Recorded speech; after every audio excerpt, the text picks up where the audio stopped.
Hey, and good morning, everybody, from the east coast of Australia.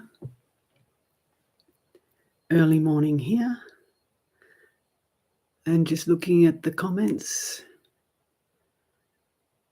all sorts of times, of course, around the world. So welcome again to another meditation session, and I'm hoping the connection is going to be stable, because for some reason, for the last month or so, we've been having connectivity issues, and I simply stream. What do? Tether from my mobile phone, so we don't have it's not super stable at the best of times, but anyway, that's what I rely on to connect to the world and to YouTube. And I don't, maybe the satellites are disappearing up there. I don't know what's going on. So I'm gathering if people can hear me and see me okay, and that it might stay somewhat stable, especially during the okay, so someone says it seems to be cutting off every few seconds. Is that the case for other people? If someone, people can let me know. I do stop when I finish a sentence. So you might think something stopped. Okay, so anyway, it'll be what it'll be. And so it's not cutting off for everyone. All right, good. And at 5 o'clock in the morning, the signal here is normally pretty good. And then it deteriorates to the point by 4 o'clock, we can virtually get nothing. So it is a good time for me to be streaming. What is it? Tethering. I keep forgetting what it's called. And then, of course, I'm tethering and then I'm streaming. Whatever. We'll get there in the end, won't we? Okay, folks. So for those who haven't been before, we normally just start with about a 30-minute guided meditation and leave a little bit of time for some Dharma questions and reflections, and see what comes. And I also normally turn the chat off, just so that it's not distracting, just during the meditation, which I've done now, and offering you a candle to gaze at if you wish during the meditation, or if you prefer to keep your eyes closed, whatever works for you. So let's begin. Wherever you are in the world, the strange phenomena of technology means we can connect together as a Sangha in real time. And that has a certain wonder to it. So I invite you all just to come into an upright seated position if you can, if that's possible for your particular physical condition. And if you can sit cross-legged, that's supportive for the practice. If not, and you need a chair, that's perfectly okay.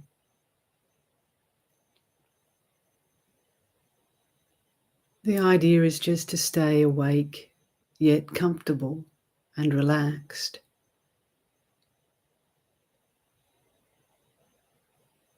So sometimes the seated posture can be a real struggle for beginners. We just have to be patient with that, and eventually the body gets conditioned and used to sitting cross-legged on the floor or upright in a chair. As long as your spine is straight and supported but not rigid, your arms, hands are resting comfortably in your lap or on your knees. Your eyes are either closed or maintaining a gaze if you're comfortable and used to that.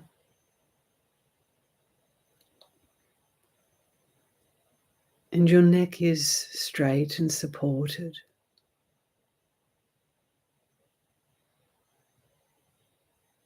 So just check in for a few seconds to make sure you do have a comfortable posture that's going to support you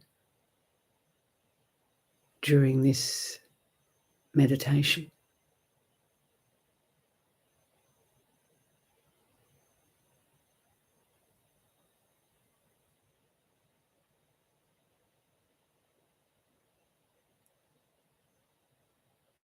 And what I'd like to focus on for this session, or introduce many of you to, is a very well-known and very powerful, effective, and simple teaching, but very direct, uncluttered, by one of the greatest Indian yogis, Mahasiddhas, that has ever lived, that we know of anyway, called Talopa.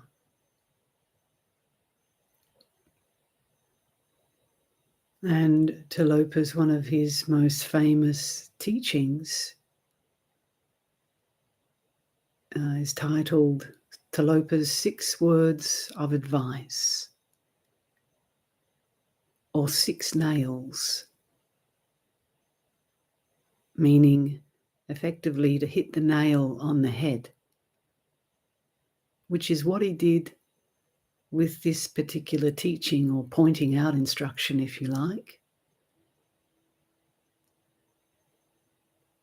And it doesn't get much simpler than this. But really, the simpler the practice and the teaching, in my opinion, the more brilliant it is. So he was able to condense it into just 6, what we'd call 6 words. There's a few more than 6 words, but 6 points. So I'm going to use those 6 points as a support for this particular meditation, and just elaborate a little bit more on each of them as a way of helping you stabilize and to see directly for yourself when you take up this master's words of wisdom.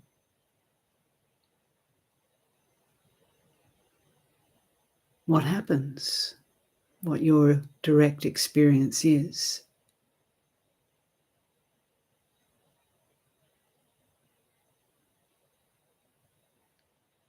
And truly, Dharma practice is only authentic when it's direct experience,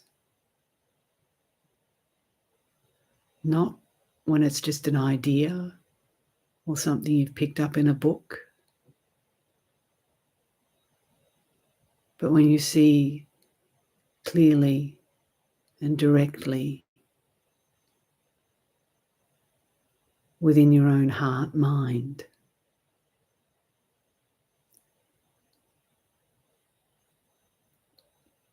That is realization.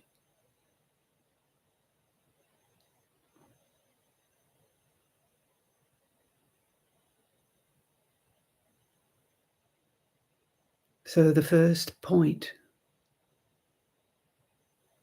I'll go through the 6 actually, and then I'll elaborate on each.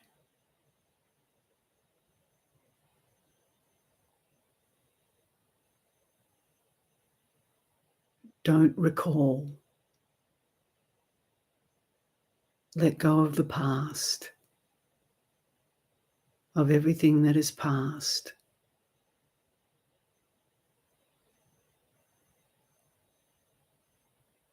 Don't imagine. Let go of the future, of ideas of what might come.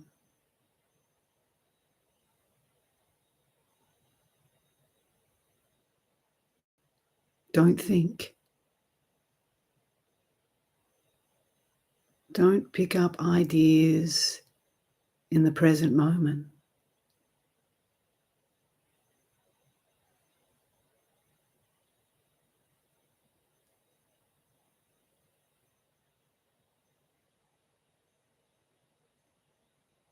Don't examine.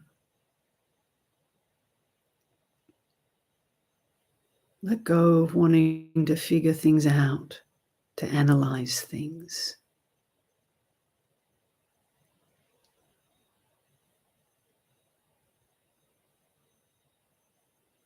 Don't control. Let go of all your expectations and ideas about what meditation should be.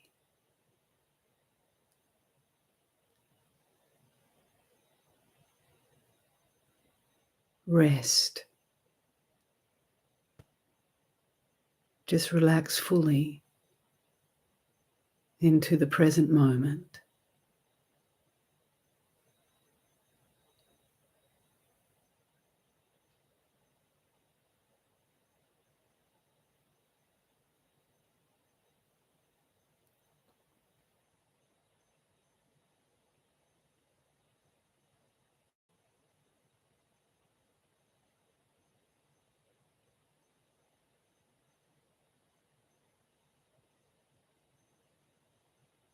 So this first point, to recap, don't recall.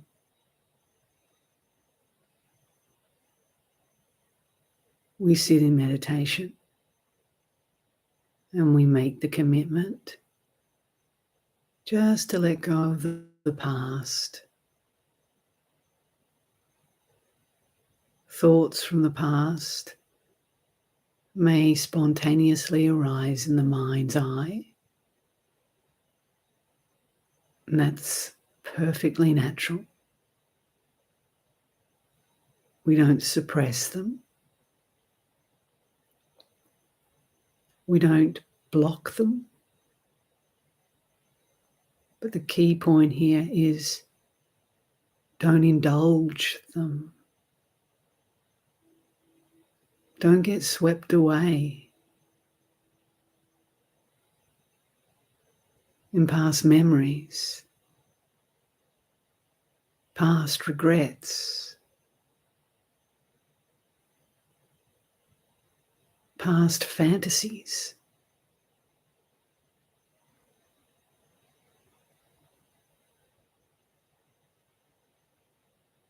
The past is gone.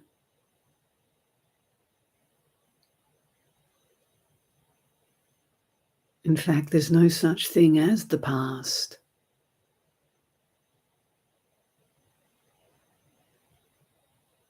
Because it's only an imagination in the present moment.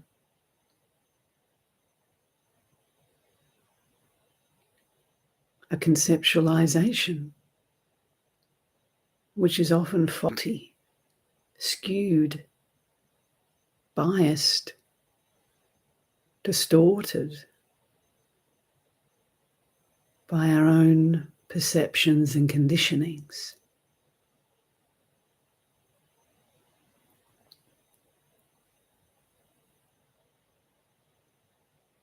It clouds the mind, clutters the mind.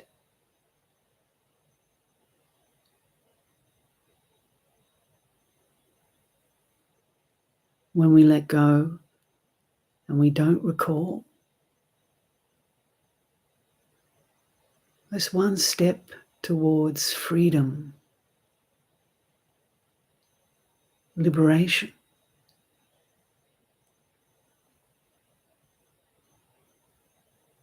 From this faulty concept of me.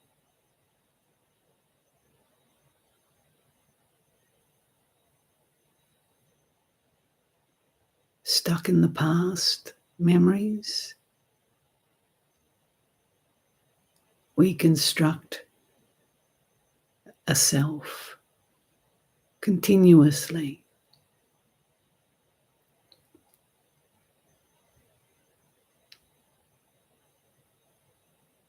Sometimes a pleasant idea of the self,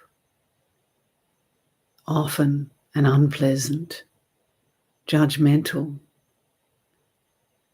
harsh view of the self.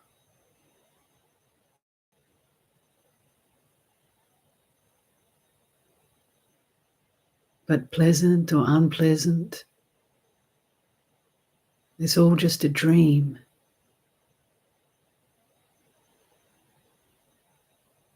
So we let go of this dream of dreaming the past into the present.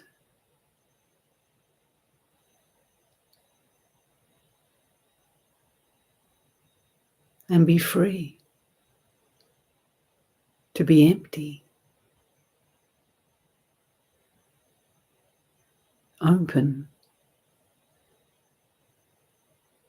and uncluttered by the past.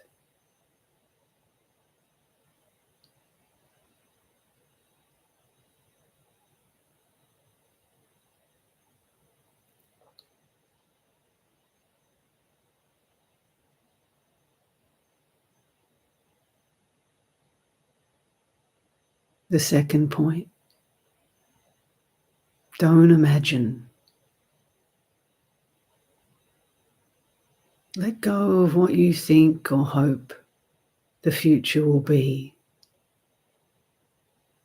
or fear what the future might be or bring.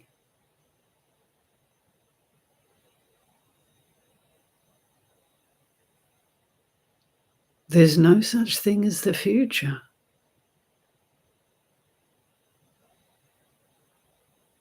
It's merely an imagination.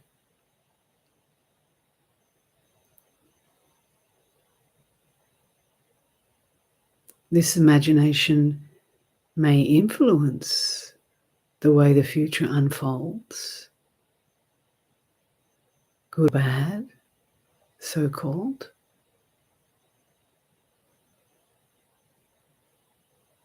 But are you willing to be empty?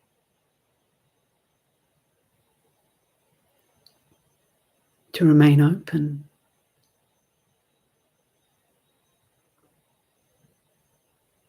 To just trust and allow the future to unfold as it will. And as it unfolds, it's not the future. It becomes the present.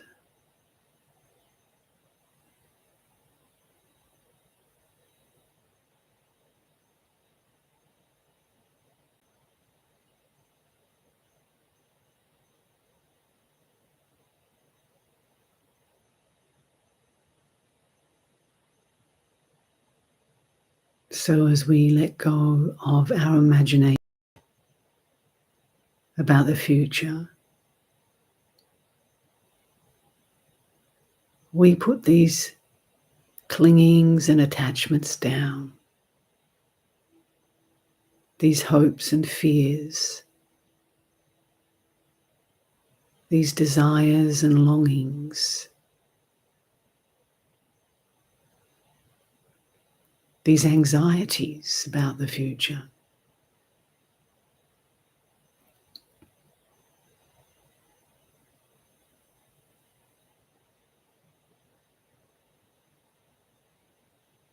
And when we are willing to do what Talopa encourages us to do,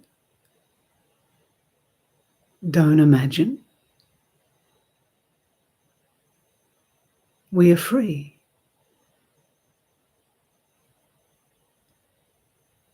Let go.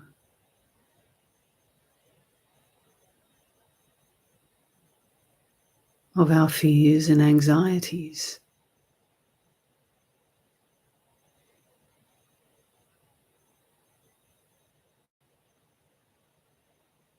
Now, it's not to say that they won't spontaneously arise in the mind's eye,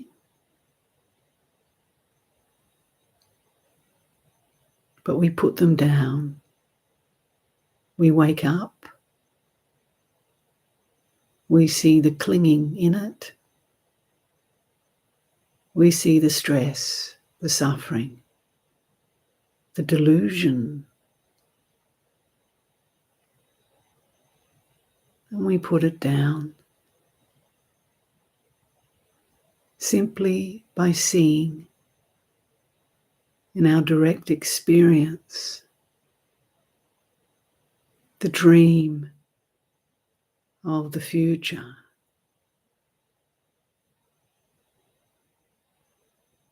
Cluttering our minds.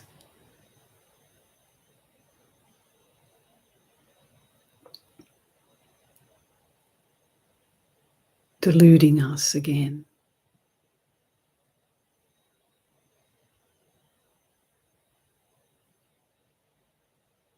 Constructing this false sense of self and other.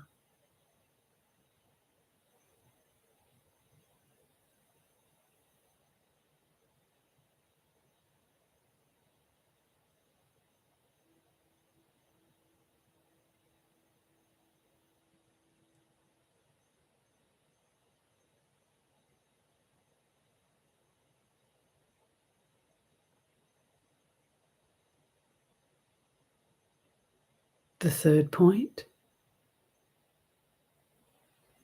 don't think.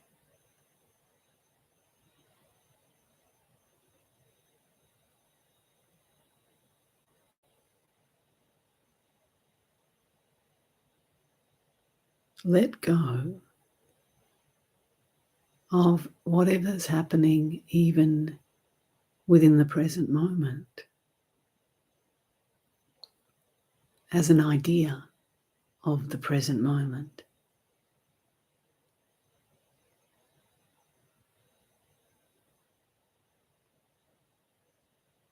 Can you just be?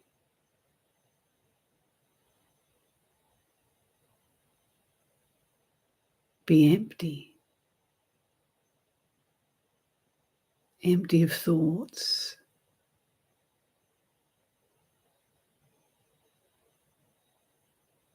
Of constantly putting a name, a label, an analysis of what's happening in the present moment.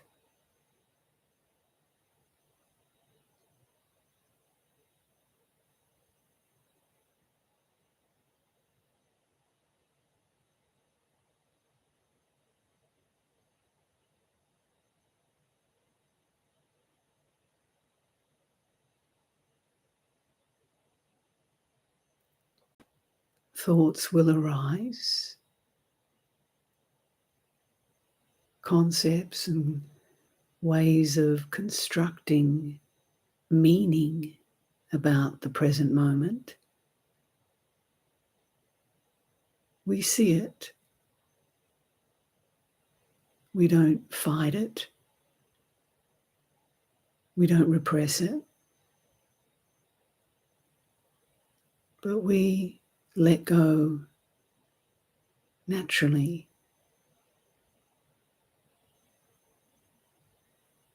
with each moment of waking up.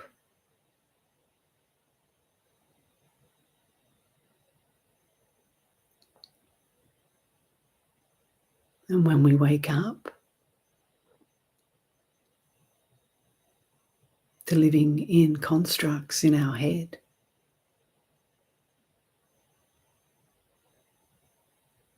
they naturally dissolve.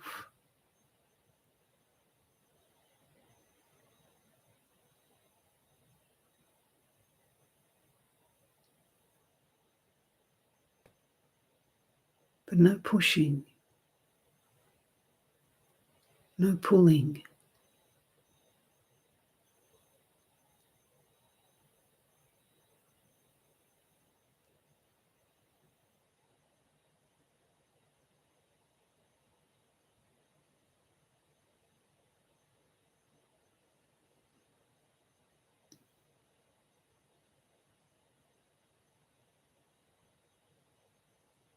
The fourth point, don't examine. Let go of trying to analyze what's happening.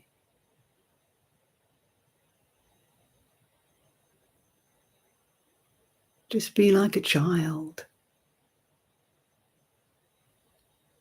open, full of wonder, without a library of words and concepts, perceptions and views about what's taking place in your immediate experience.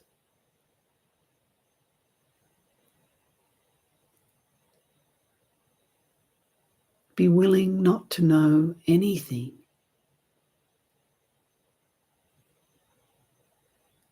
With the intellect,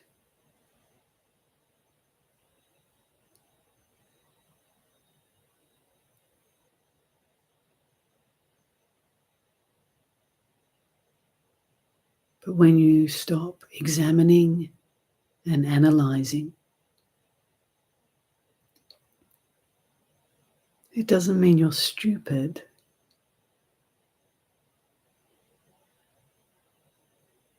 Because you start to understand things in a non-conceptual way.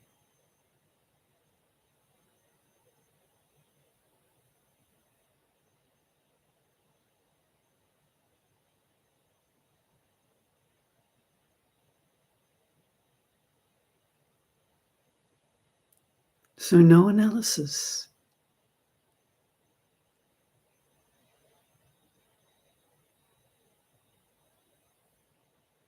Just noticing bare awareness.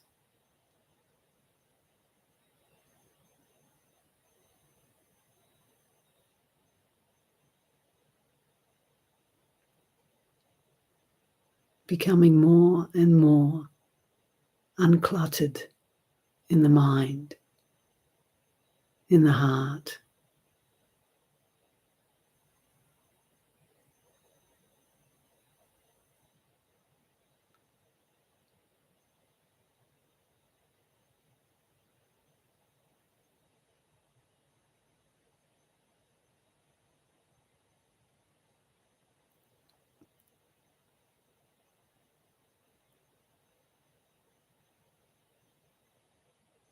The fifth point,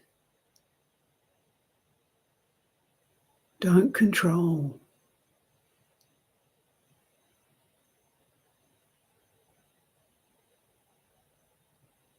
Let go of trying to make things happen within your meditation practice.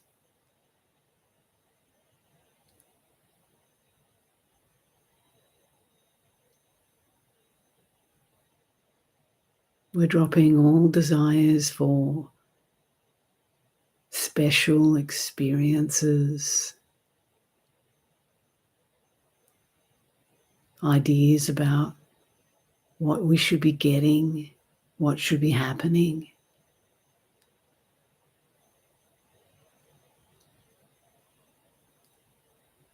And thus getting tight and tense as we try to demand the way things should be.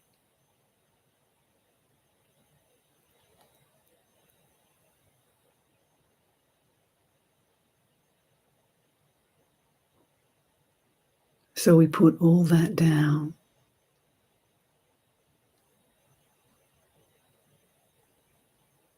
Letting go of the controller.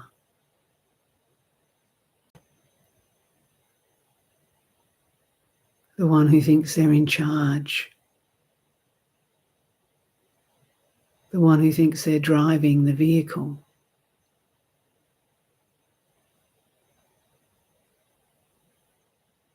And we willingly take our place in the back seat. But not as a backseat driver, as they say, but as a passenger, just flowing with the journey.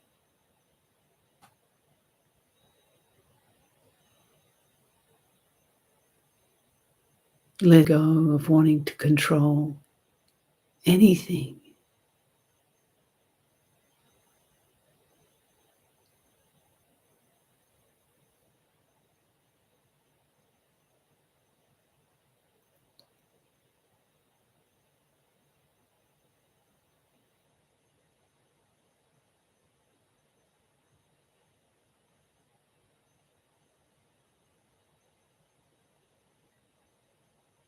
We see these control freak tendencies as they arise. And in seeing with wisdom, it dissolves.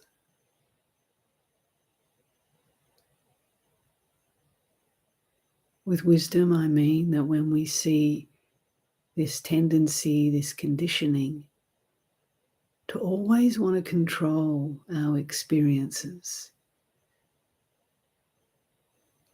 And in this particular situation, our meditation experience, we see how stressful that is, how tight it makes us.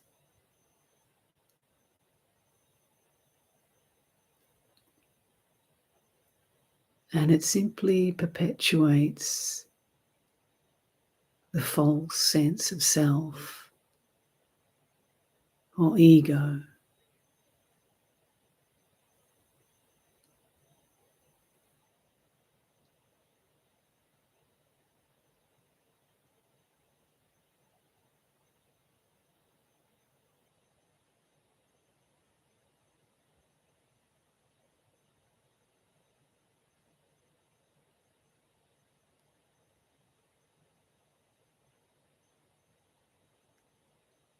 So the sixth and final point, rest.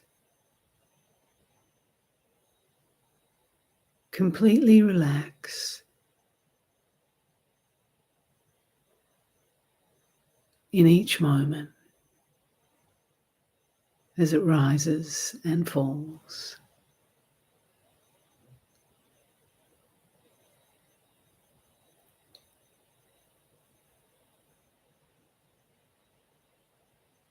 As the Buddha said, see how letting go is peaceful. There's nothing you need to hold on to, and there's nothing you need to push away.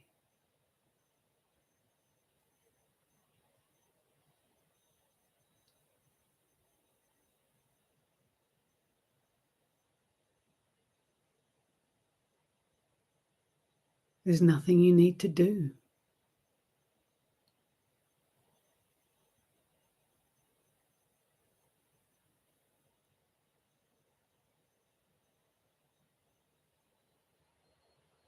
There's nothing you need to manufacture.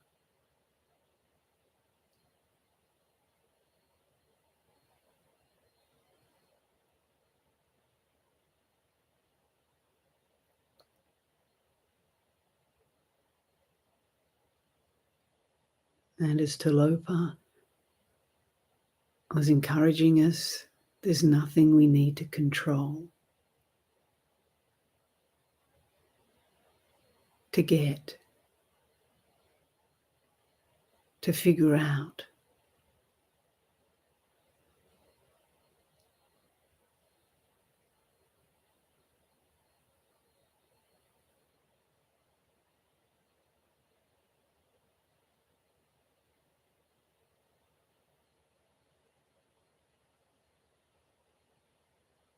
What does that feel like? To completely rest.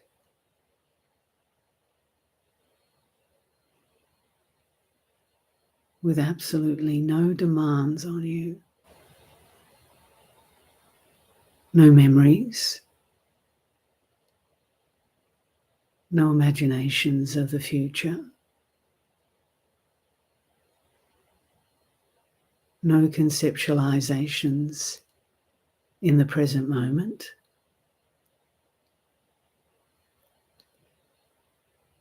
No analysis or examination. No controlling anything.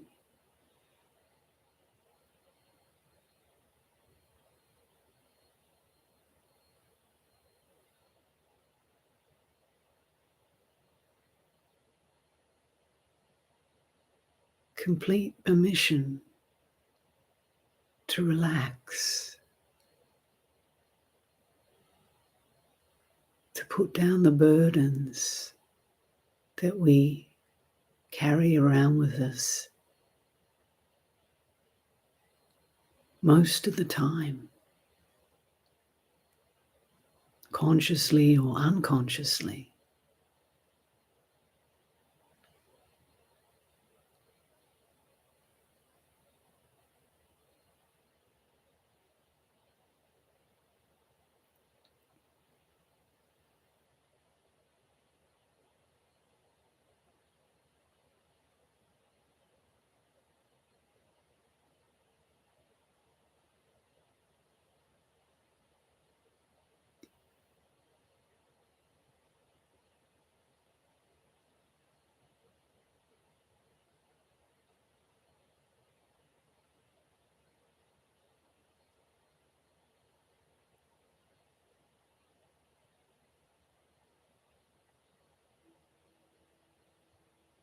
So just a final recap of Talopa's 6 words of advice.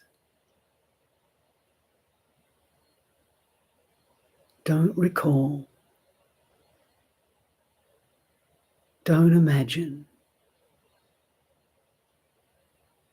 Don't think. Don't examine. Don't control. Rest.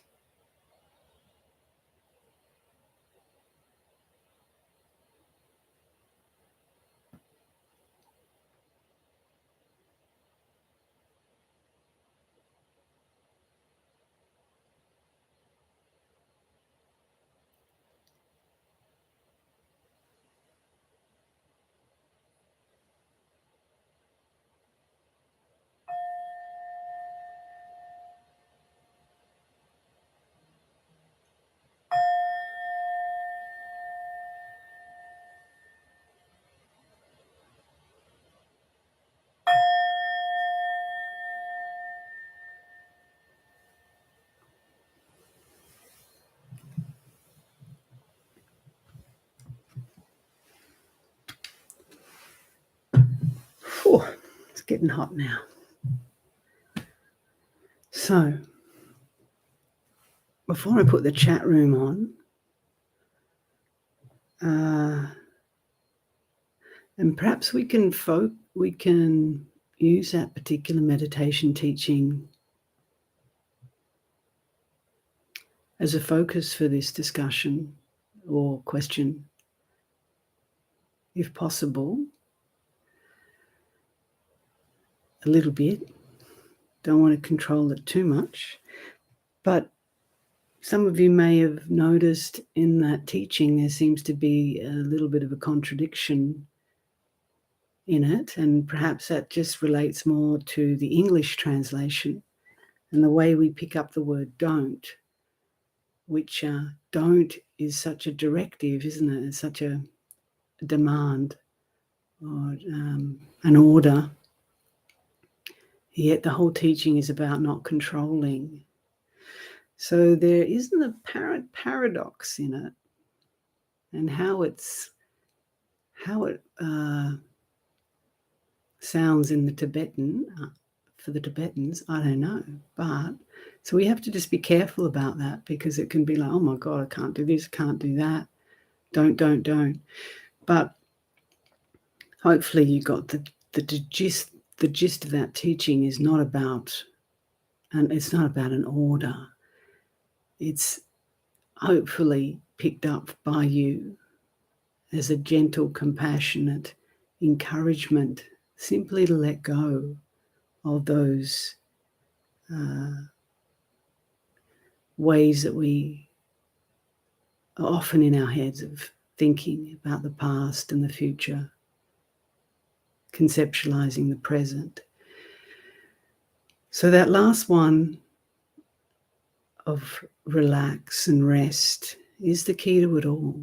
So we allow the thoughts to come. This is the paradox too. They come. The thoughts of the past come. The imaginations of the future come. But the teaching is to just wake up, let go, renounce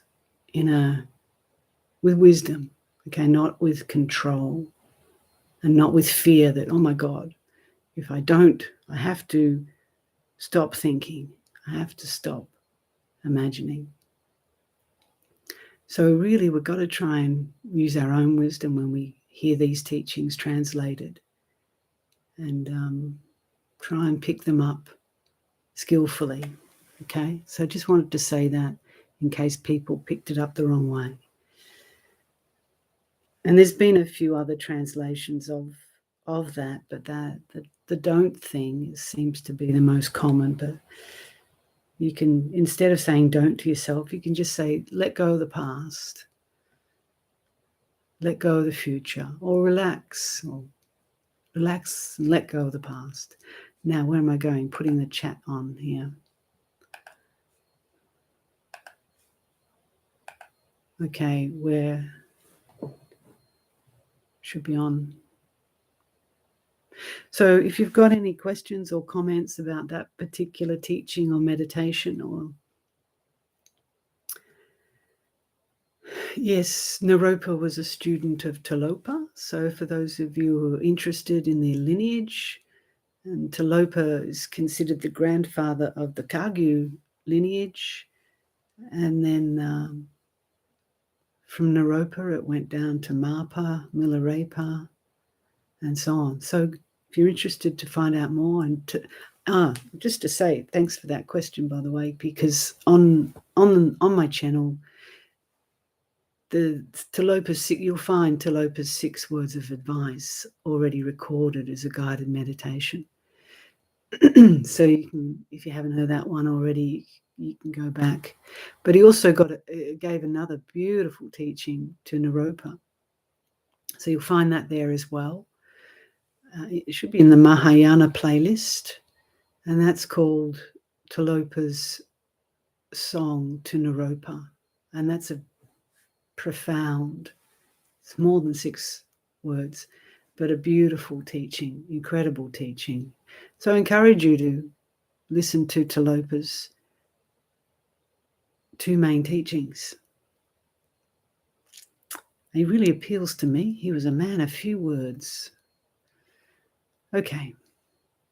You're welcome, Marion. I'm glad that was powerful, helpful for you. And Tony and Carmen and Gagan And maybe not a question about this teaching specifically, but is there a teaching for digesting emotions and trauma? A specific teaching. A specific teaching is not coming to mind just yet, but I don't see how that one couldn't serve that purpose, because if you really practice that with what he's saying, you to use your words, it does allow you to digest and process emotions and trauma, not in the typical way that we often think about going into psychotherapy and processing it and talking about it and letting it come into full consciousness in the body. However, I guess the encouragement with Talopa's teaching is not to go into extended analysis or examination of past traumas, but that doesn't mean that those things don't arise. And he wasn't saying suppress it. So if you take up this very simple but powerful teaching, you're giving space to things to come to the surface, right? But the encouragement is just to, like, you might feel a past trauma come up in your body, and the memory might flash into your mind, but the encouragement is to let it go, to see it, and who knows how long you might get caught into that. You might get caught into it for a while and need to feel the pain, to flush it out, as you could say, but not to go on ad infinitum examining, analyzing, telling your story. But I also want to draw a caveat with this teaching to say it is very powerful, and it may not work for everybody. I mean, it probably can't work for everybody. And you might be in a space where you just need time to process emotional trauma with a therapist, okay, to tell your story. So I'm not going to take sides here, because some people do, meditation teachers or people who are just kind of straight down the line, do it all with meditation. My background has been in working in mental health and trauma. And, there's a place for that. But it is a bit finding the middle way, isn't it, as Tony said? Because, I know the joke used to be with Americans, they spend 20, 30 years in therapy, paying a lot of money to a therapist. And that's one extreme. So I think there's a time and a place and a need for therapeutic intervention and storytelling and analysis and processing. But when we find enough inner stability to be able to just put things down and use the mind as the main healer, and that's the thing, your own mind used correctly with wisdom is the most powerful therapist and healer you'll find. But you have to figure out how to use it properly. Because when we're not using it properly, as we know, it's far from a healer. It's destructive. So how to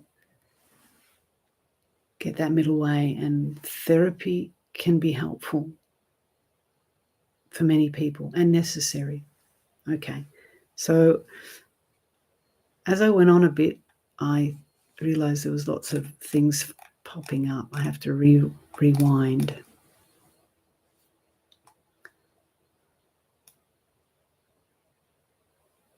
So there's a few reflections about that meditation that I encourage people to read if they'd like to, that people are sharing.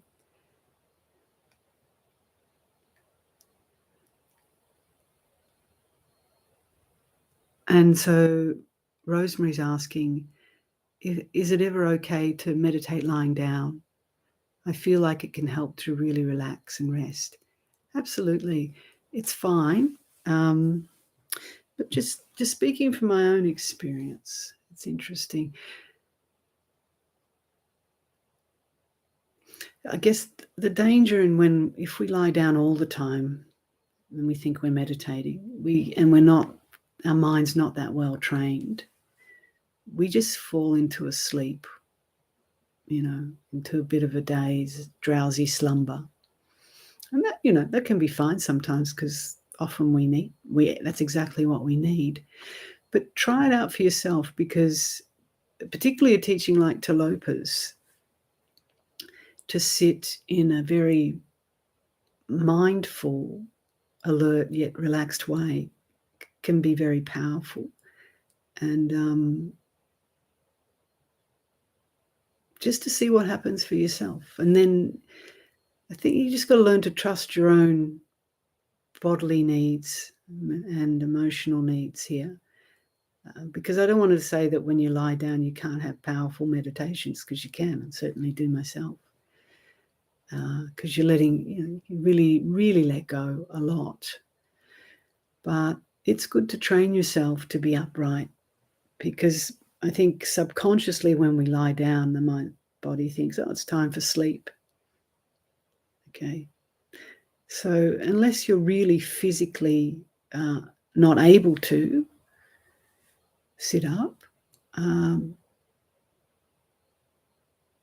then I'd encourage you to do a bit of both if possible. But I can't speak for anyone else. So just encourage people to see the value in sitting. But you don't have to do that for hours on end and cause yourself physical pain and problems, knee problems, back problems. And sometimes, if rather than lying on a bed, which can just be too comfortable and not supportive for the body, if you've got a yoga mat, I often used to do a lot of yoga nidras on the carpet on a yoga mat, and you stay awake, but you also fall asleep. So the awareness is very bright, but the body and the analytical mind falls into a deep sleep. You can try that one out, Rosemary. That might be something, because the floor just keeps you a little bit more awake than the bed. Okay.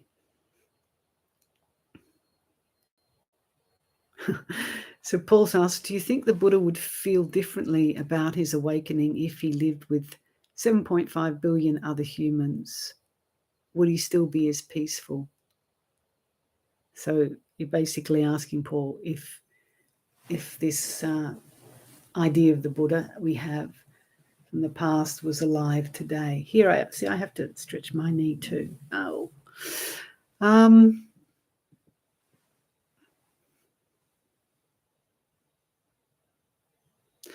The thing about the Buddha, the conditions don't matter. So whether he lives with 100,000 people on the planet or 7.5 billion, and I'm talking about the historical Buddha, he would have been unmoved, because he had seen through and understood the conditioned world for what it was. So he was immovable. His mind was imperturbable. Nothing could shake him. So that's the simple answer. It doesn't matter. The conditions are irrelevant, because when a Buddha, with that sort of power too, a fully enlightened Buddha with all the powers and knowledge that had been accumulated through practices of many lifetimes. Nothing can shake such a mind. So, yeah, there you go. But even, one who awakens fully in this life, in this current climate, would be no different at one level. They may not have all the powers, omniscience of the Buddha, but one who is fully awakened remains unmoved at the deepest level. And that's what full awakening is about. It doesn't mean that they don't have past conditioned things coming up. But, at the very deepest level, it's all seen through. It's all let go of. Okay.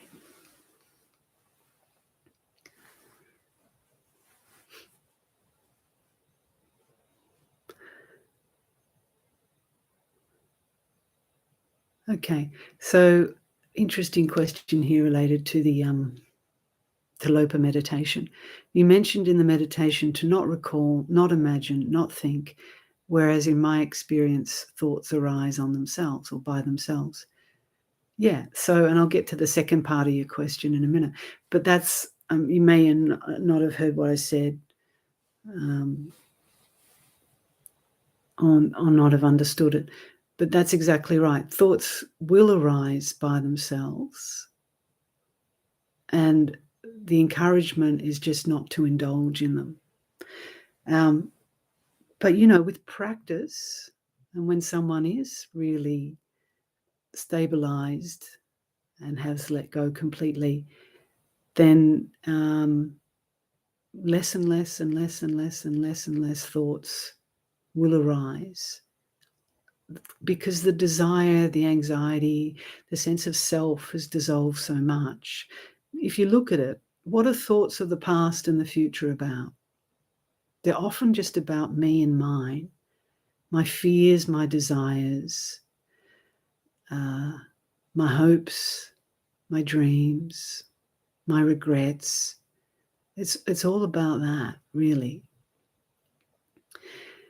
We can dress it up any way we like, any sort of new agey way we like, but the core of it, it's just self-centered clinging and ego grasping and attachment.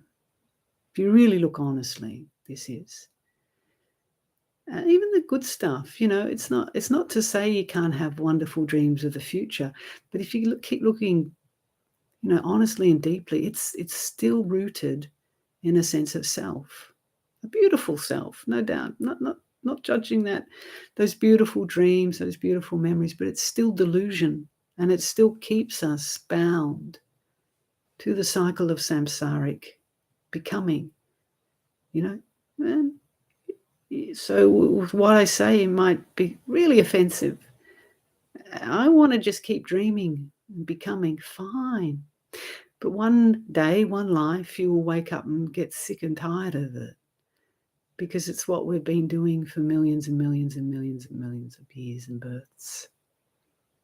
And you wouldn't be here unless you'd kind of started to get a little bit of dispassion about that.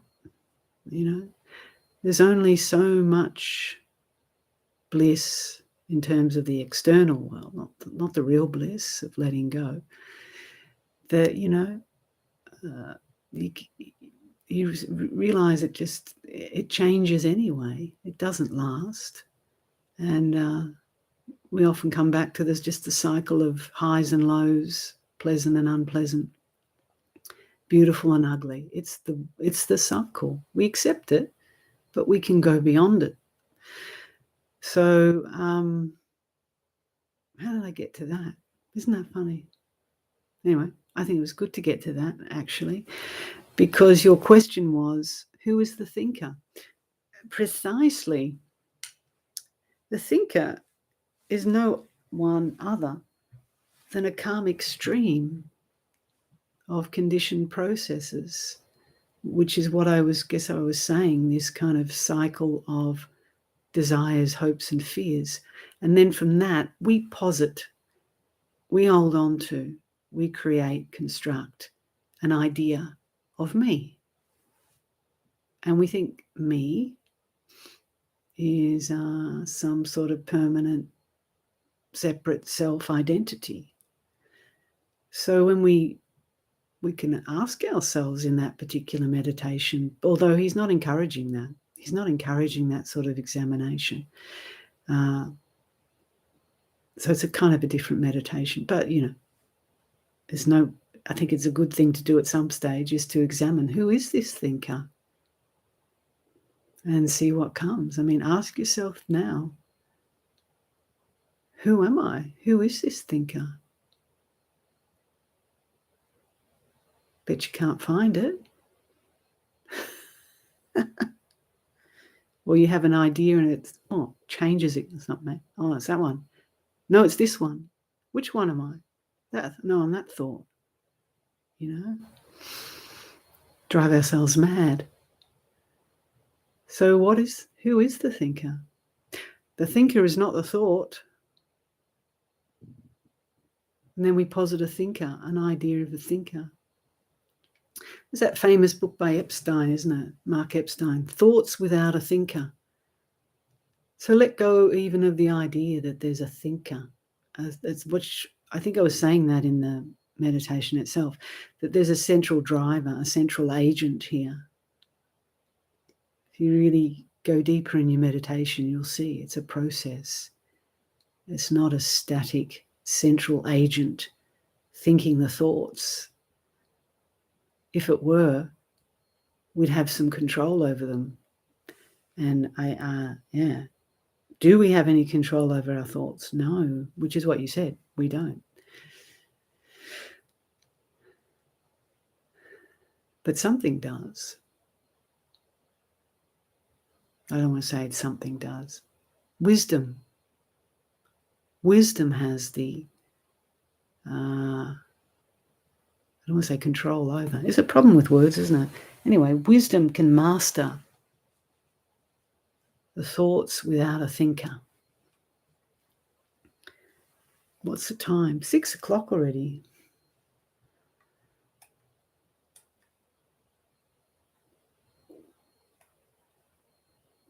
So I hope I answered, because I see there's another question from IA, and I think I answered that second question that popped up there. Okay, so Cecilia says, where is located or what is the mind's eye when the thoughts arise? Yeah, so I use that expression, thoughts arise in the mind's eye. But this is non-locationable, okay? Don't go thinking there's a place. We conceptualize a place, don't we, in the head. We think we're the central player behind the eyes in the head. And again, that's just another creation in the mind that we have to gradually allow to dissolve. So language is limited, so I use that word, the mind's eye, but it's not really, it's non-locatable. But it feels, I guess I was going into it, it feels like you see it in your head, in your mind, in your brain.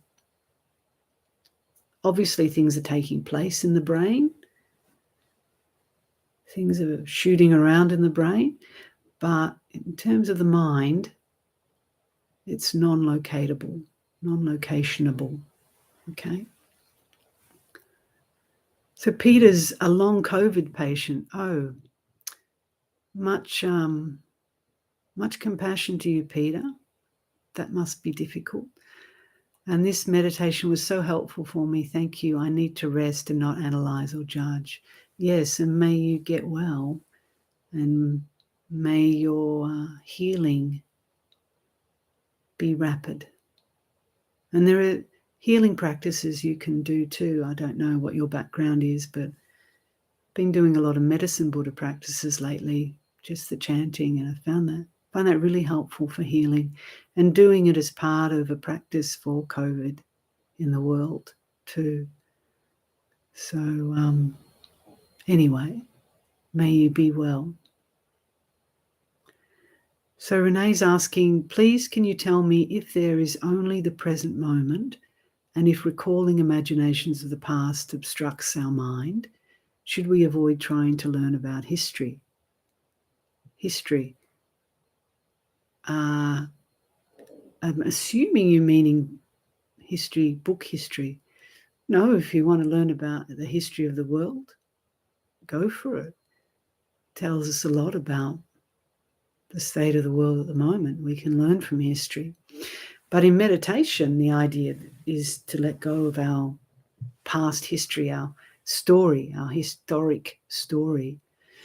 And when we say the present moment, is there only the present moment? That in the Talopa teaching, it's also starting hopefully to develop wisdom about not constructing the present moment, because the present moment, it's just a concept, isn't it?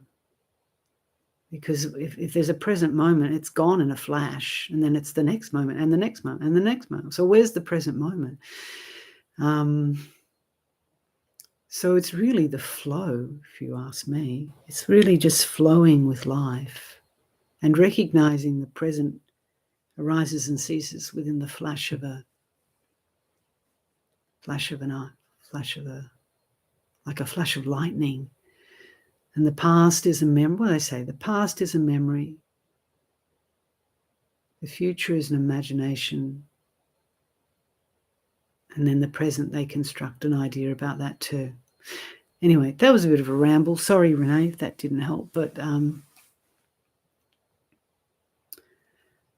just breathe. And there you have it. You have life in the present moment. Another breath and you're in the present moment.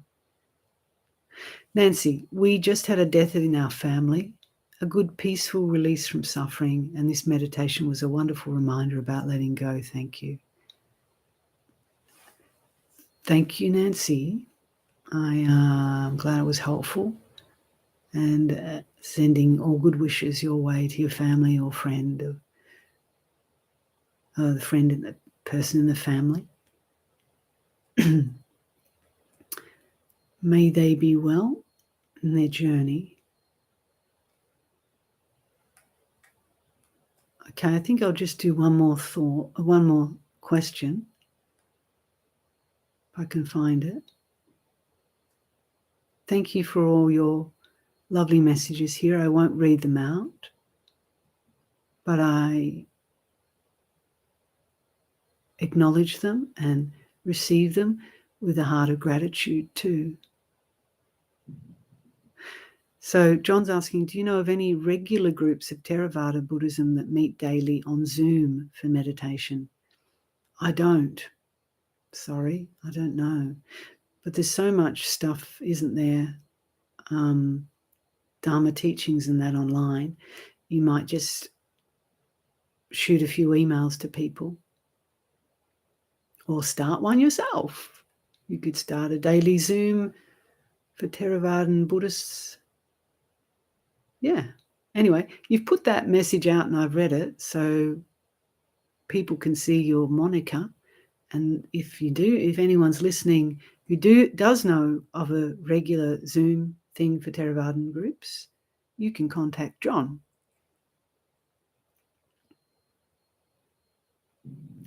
Where are we? Where are we? Okay, I see mindfulness as me vanishing and the infinite, the most loving, taking over. I'm not there anymore.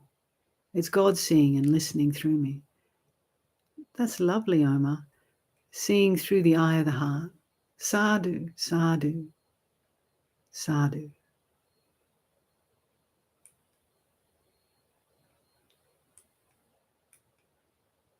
The tinker is the thought. I wonder if that's a joke.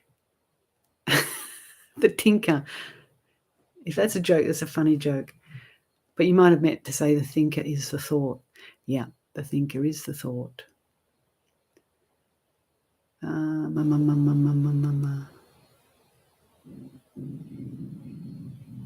Some lovely reflections here. Thanks everyone for sharing them. Okay, I think I've come to the end of the questions. Okay, Jessica, one last question. Jessica says, what is the role of astrology or the influence of the planets on the human mind and psyche? Is there any value in studying astrology? I don't know. There could be. I'm not an expert on astrology.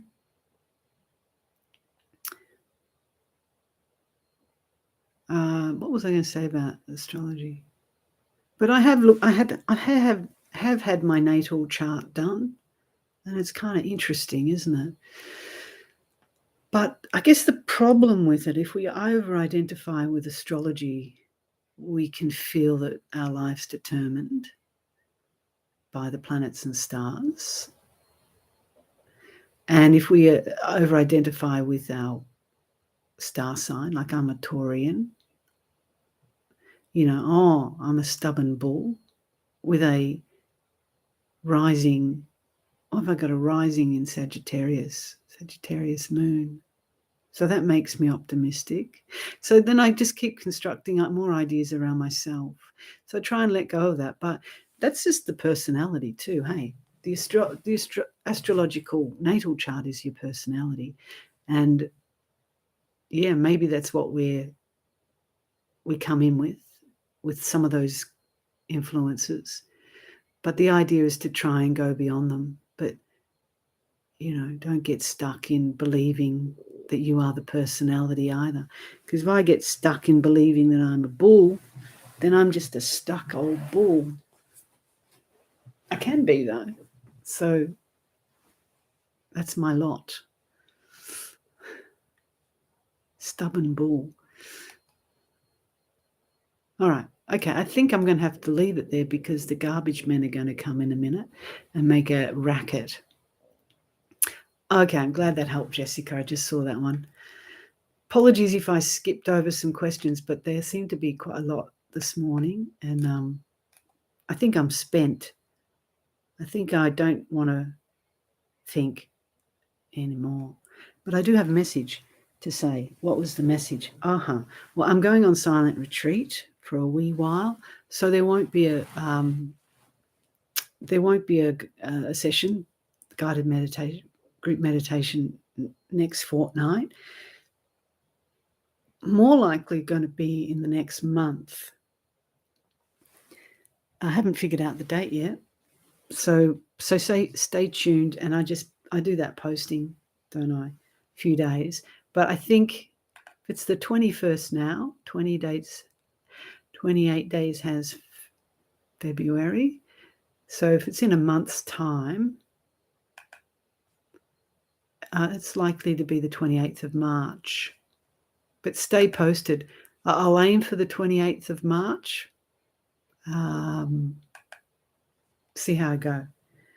And one other message was that for those who are interested, on the website, we've posted another new master's guided meditation. So we're compiling kind of the top 20. It's kind of fun. Top 20, top 10. I think it'll end up being 20. So you'll find that in the tab under Wisdom of the Masters. And you can listen and download there, ad-free. You can go off YouTube and just download it from there if you like. And there's also another new guided meditation I've done, haven't posted on YouTube yet, on the website under guided meditations. If you're needing some variety and want a different style. All right. I think that's all I've got to say. So I'll wish you all well, and whatever's going on in the world, on the brink of war, it's only in the mind at one level. And may those men who are wanting to flex their muscles come out of their delusion and see the errors of their way, and may peace prevail in the world. But yet we can remain immovable in our hearts, still having compassion for the ignorance, the stupidity of people who want to engage in conflict. But we know that beyond all that is that refuge where Oma is abiding, where we all may abide, here and now, right now, in a place beyond, which is nowhere else than here. So may you all be well, and may the world be well, and I shall see you in about a month's time if you want to join again. I won't go off. I'm going off communications for a bit, but I've got some recordings that I've already done, so I will keep posting some teachings anyway on the channel. So that I've already collected them. So rightio. Take care, everybody. May you all be well, and may Talopa's words of wisdom be a support for you. Because even though we did that in the context of, a silent sitting meditation, you take those principles, you get up and you try and do it again. You're walking, you're washing the dishes, and you start imagining and mulling over the past. Don't think, let it go. Just wash the dishes. Just walk. You start worrying about the future. It's everything that he taught.